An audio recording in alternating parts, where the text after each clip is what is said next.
اسلم صاحب کا حج کا بلاوا آیا تو انہوں نے اپنے اکلوتے بیٹے کو پہلی بار دکان پر بلوایا اور کہا، دیکھو بیٹا، میرے پاس اللہ کا دیا سب کچھ ہے، اس لیے میں نے آج تک تمہیں کوئی کام نہیں کرنے دیا۔ میرے واپس آنے تک اس دکان کو ملازم چلاتے رہیں گے، بس تم روز شام کو دکان پر آ کر یاد سے ایک کام کر دینا۔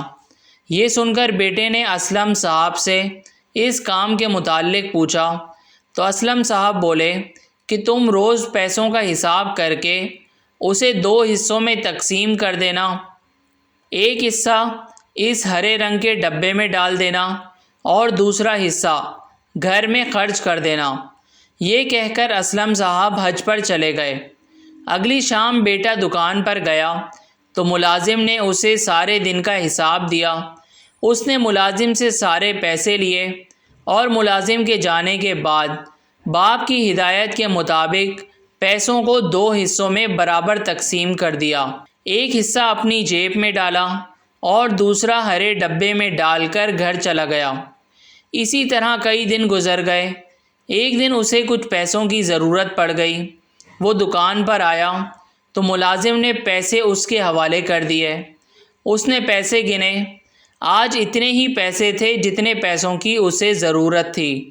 اس نے سوچا، کسی سے پیسے ادھار لینے کے بجائے کیوں نہ وہ آج پیسے ڈبے میں ڈالنے کے بجائے خود رکھ لے اور کل وہ سارے پیسے ڈبے میں ڈال دے گا، اور یوں اس نے ساری کمائی اپنی جیب میں ڈال لی۔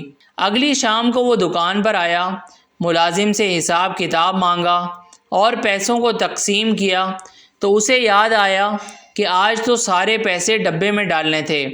وہ سوچ میں پڑ گیا کہ اگر اس نے سارے پیسے ڈبے میں ڈال دیے تو گھر کا خرچ کیسے چلے گا۔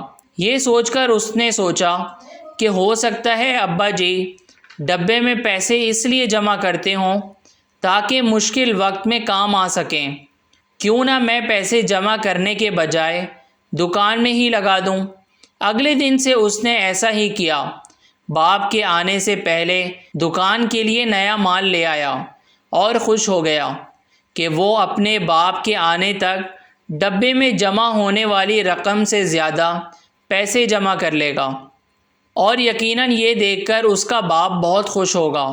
اسی طرح دن گزرتے گئے اور وہ روز شام کو ملازم سے حساب کتاب لینے آتا، مگر چند دن بعد اسے احساس ہوا کہ پیسے زیادہ ہونے کے بجائے کم ہونے لگے ہیں۔ اس نے ملازم سے وجہ پوچھی تو اس نے بتایا کہ اب دکان میں گاہک کم ہوتے جا رہے ہیں۔ اگلے ہفتے بھی ایسا ہی ہوا اور اس کے بعد تو جیسے یہ روز کا معمول ہو گیا۔ اب تو اسلم صاحب کے بیٹے کو فکر ہونے لگی، کیونکہ اب اتنے ہی پیسے ہوتے تھے جو وہ گھر کے خرچے کے لیے لے جاتا۔ دوسری طرف اس کا باپ بھی حج مکمل کر کے واپس آنے والا تھا۔ یہ سوچ کر ہی وہ پریشان ہو گیا کہ وہ اپنے باپ کو کیا جواب دے گا۔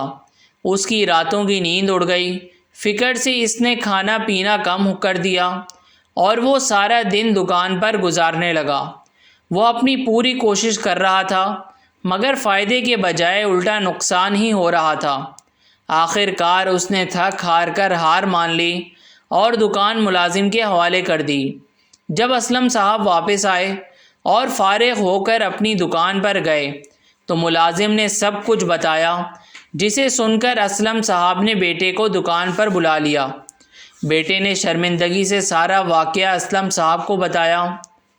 اسلم صاحب خاموشی سے اٹھے اور ہرے رنگ کا ڈبہ اٹھا لائے اور خالی ڈبہ بیٹے کو دکھاتے ہوئے کہا، میں اس ڈبے میں اس لیے پیسے نہیں ڈالتا تھا کہ مشکل وقت میں یہ میرے کام آ جائیں، بلکہ میں جمع ہونے والے پیسے کسی غریب کو دے دیتا تھا تاکہ مجھ پر مشکل وقت آنے سے پہلے ہی ٹل جائے۔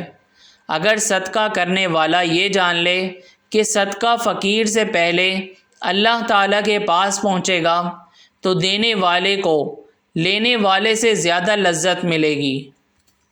نیکی کی باتیں دوسروں تک پہنچا کر اپنا دینی فریضہ ادا کریں، اور ہماری حوصلہ افزائی کے لیے ہمارے چینل کو ضرور سبسکرائب کریں۔